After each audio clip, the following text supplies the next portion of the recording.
What if some of the most unsettling places in America are not hidden at all, but sitting quietly just off roads you have driven 100 times, sealed up and left behind for a reason? What if certain buildings were not abandoned because they failed, but because what happened inside them made people uncomfortable enough to walk away? This video is about Top 5 Abandoned American Places with Dark and Disturbing Histories. And when you see the words, Top 5 Abandoned American Places, on the thumbnail, this is not about crumbling walls or urban exploration. It is about places that carry stories people would rather forget. Welcome to Unseen Truth Stories, where we take a closer look at real locations and real histories that never fully faded out.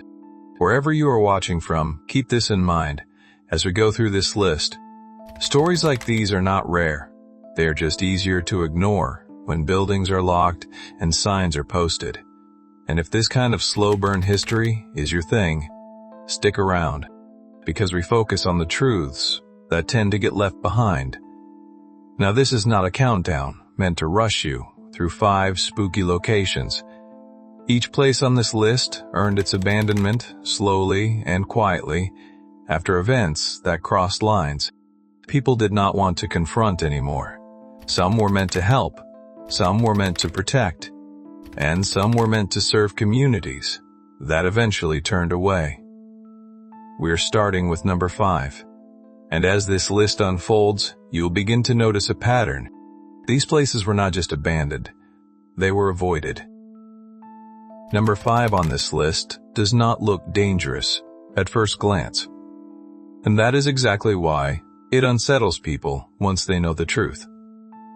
Centralia, Pennsylvania, was not abandoned because of crime, not because of war, not because of economic collapse. It was abandoned because something beneath it never stopped burning. For decades, this was a normal American coal town. Families lived here. Kids went to school here. People planned futures here.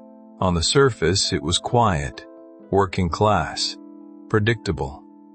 Nothing about Centralia suggested it would become one of the most disturbing abandoned places in the country. Here's where it starts to go sideways. In the early 1960s, a fire was accidentally ignited in an underground coal seam near the town. At the time, officials believed it could be contained. Fires happened. They had been handled before. No one panicked because no one thought this would turn into something permanent. But that fire did not go out. It spread. Slowly. Quietly. And year after year, it kept burning beneath the town, releasing toxic gases, destabilizing the ground, turning ordinary streets into potential death traps. Let that sink in. Life above ground looked normal, while the earth underneath was actively trying to kill the place. For years, residents were told it was safe. People stayed because this was home. This was not an abandoned project. It was a living community, slowly being poisoned from below. Roads began to crack. Sinkholes appeared without warning. In one of the most chilling moments, a child reportedly fell into a sudden hole that opened beneath his feet. He narrowly survived. That was the wake-up call. Suddenly, this was not theoretical anymore. This was not a maybe someday problem. This was happening now. Here's the thing. Centralia was not evacuated overnight. And that is what makes it so disturbing. Families argued over whether to leave. Some trusted officials. Others trusted their instincts. Buyouts were offered. Homes were demolished one by one. Churches closed. Businesses vanished. And slowly, the town unraveled. Not with chaos, but with resignation. Street by street, the population dwindled, until almost no one was left. Today, smoke still rises from cracks in the ground. Warning signs still stand.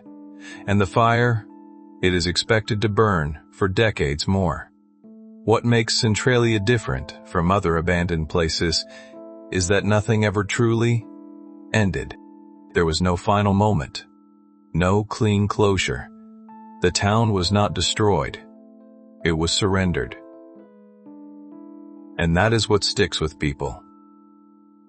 Because Centralia forces an uncomfortable realization, sometimes places are abandoned, not because they are forgotten, but because staying becomes more dangerous than leaving. And as empty as it looks now, the ground beneath it is still alive, still active, still burning, reminding anyone who visits that some problems do not fade away, they just wait you out. Number 4 on this list looks almost peaceful from the outside, and that is part of what makes its history so unsettling. In the mid-1800s, this massive stone complex was designed to house people struggling with mental illness. The idea was care, structure, recovery. On paper, it was progressive. In reality, it became something else entirely. At first, the asylum operated as intended, a limited number of patients, controlled conditions. But here is where things started to slip. As the years passed, the population inside grew far beyond what the building was ever meant to handle. What was designed for a few hundred people ended up holding thousands. Space vanished, resources thinned out, and care slowly turned into containment. When systems get overwhelmed, corners get cut, and this place was no exception. By the early 20th century, the asylum was overcrowded to the breaking point. People were housed in hallways, in storage rooms, in areas never meant for living. Treatments reflected the era, methods considered acceptable at the time, but deeply uncomfortable looking back. There was not always cruelty in intent, but there was neglect in practice. And that distinction matters, because it shows how easily institutions can drift from help to harm. Once that shift happens, it is hard to reverse. Here is the part. Poverty, grief, trauma, behavior that did not fit social norms. Sometimes that was enough. Once admitted, leaving was not always easy. Records were inconsistent. Oversight was limited, and families did not always have the power or the knowledge to intervene. For some, this place became less of a hospital and more of a dead end. As decades passed, public awareness around mental health slowly changed. Standards evolved, and what once seemed normal began to look deeply flawed. By the mid-1900s, pressure mounted, investigations followed, conditions were questioned, and eventually the asylum closed its doors. But closure did not bring relief. It left behind a massive structure filled with the echoes of thousands of lives interrupted. Today, the Trans-Allegheny Lunatic Asylum still stands, not as a myth, not as a ghost story, but as a reminder of how good intentions can slide into something darker when systems stop seeing people as individuals. Walking through it now feels heavy, not because of legends, but because the history is real, documented, uncomfortable. This wasn't abandoned because it failed structurally. It was abandoned because society finally admitted it had outgrown the way it once handled suffering. And that's what makes this place linger in people's minds, because it forces an uneasy question. How many institutions meant to help quietly crossed lines before anyone spoke up? Number 3 on this list was not hidden away in a remote area. It was not tucked behind warning signs. It sat in plain sight, towering over one of America's largest cities. And that visibility is exactly what made its abandonment so unsettling. Michigan Central Station in Detroit was once a symbol of progress, ambition, movement. When it opened in the early 1900s, it was not just a train station. It was a statement. This was the gateway to the city, a place built to handle crowds, growth, the future. And for decades, it did exactly that. At its peak, thousands of people passed through this building every single day.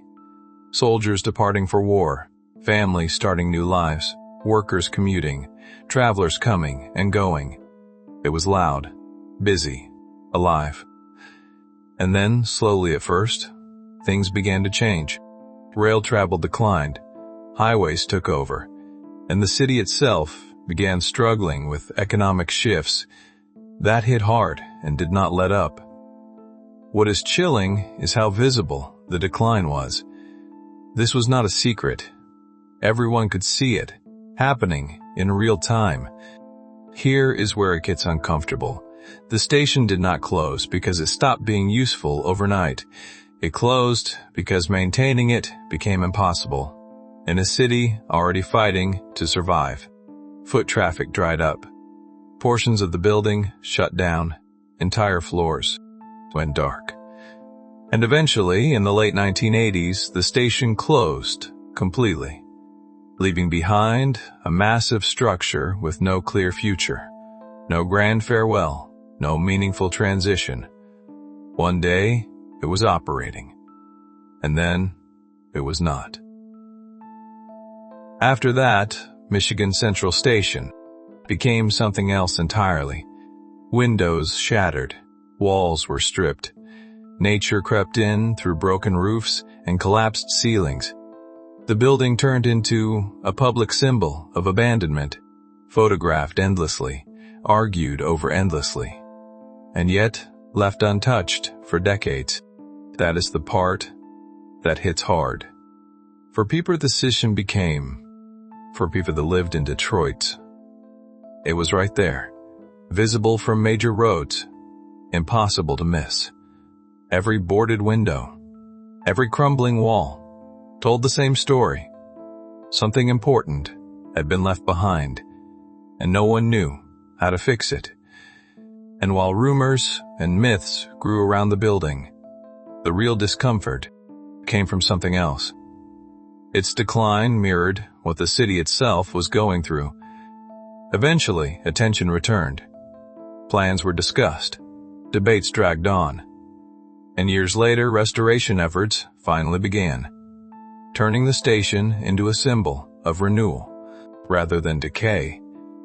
But even now, that long period of abandonment still lingers in people's minds, because it showed how quickly something essential can become disposable when systems fail and priorities shift.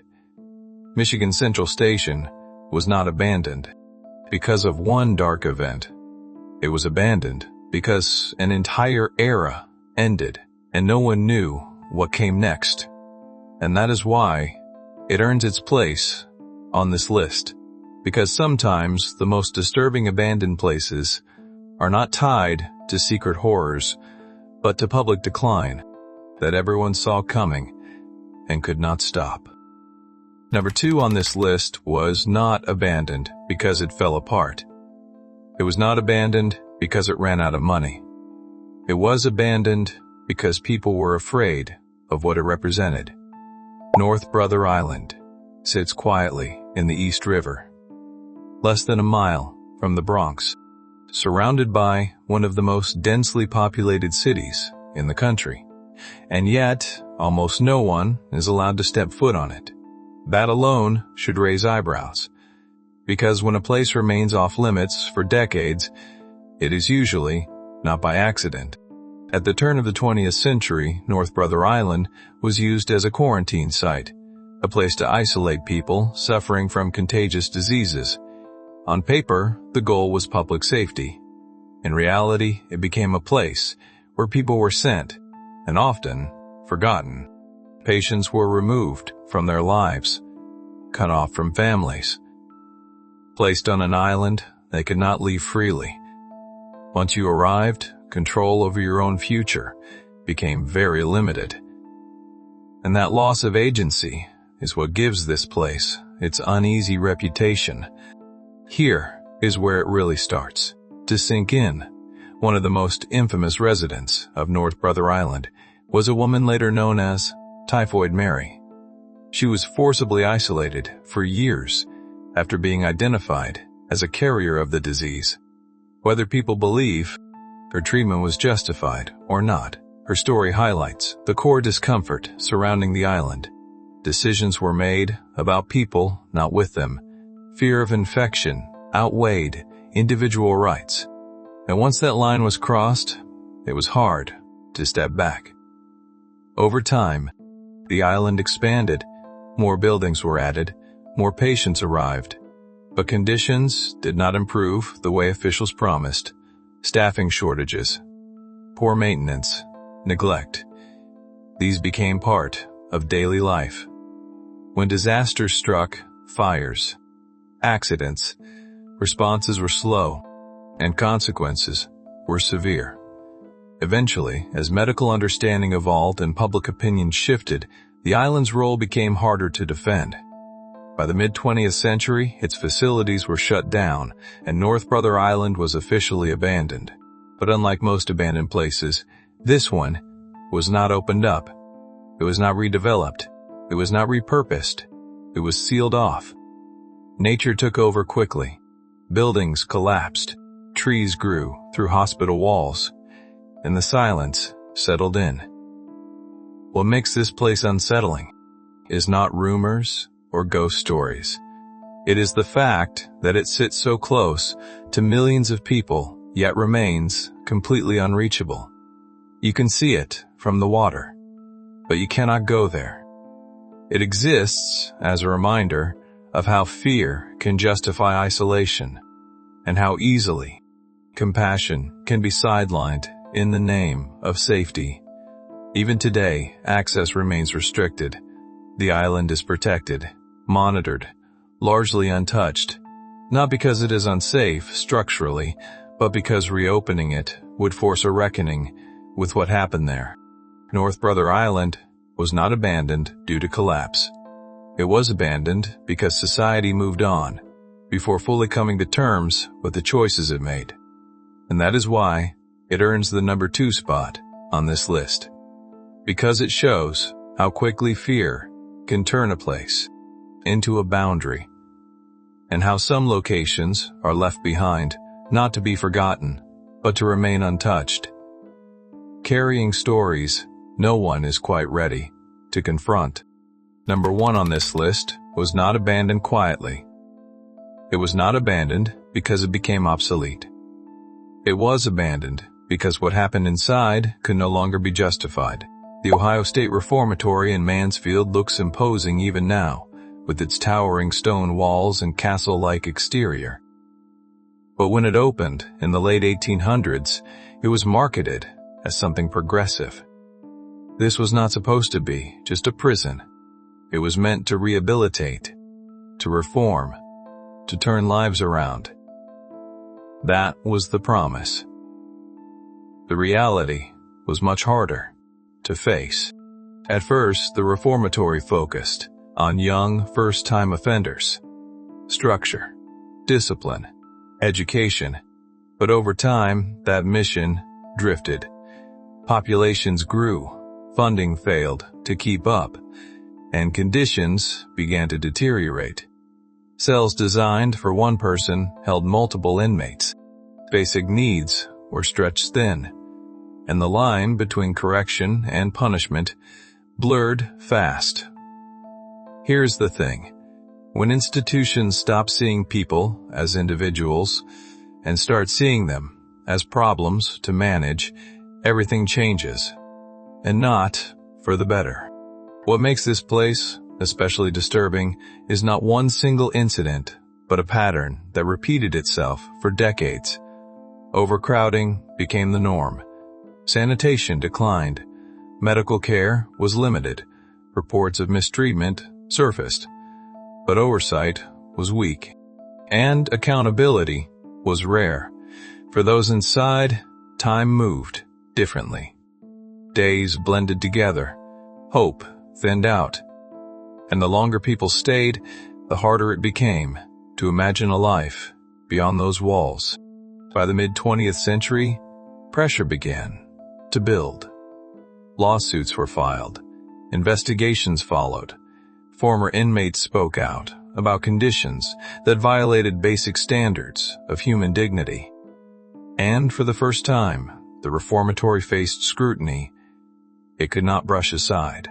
Courts ruled that conditions inside were unacceptable, forcing the state to confront what had been allowed to continue for years. In 1990, the Ohio State Reformatory was officially closed, not because it had outlived its usefulness, but because it could no longer legally operate the way it had been. After closure, the building was left behind. Massive, empty, filled with cells, corridors, and reminders of lives shaped and often damaged inside its walls. Nature crept in, slowly. Paint peeled, metal rusted, silence replaced the constant noise that once defined the place. Walking through it today feels heavy, not because of legends or rumors, but because the history is documented, undeniable, deeply uncomfortable. This was not an accident. This was the result of decisions made repeatedly over time by people who believed the system mattered more than the individuals trapped inside it. What earns the Ohio State Reformatory the top spot on this list is that it represents something bigger than abandonment. It stands as evidence of how easily institutions can drift from their original purpose when scrutiny fades and urgency disappears. It was not hidden.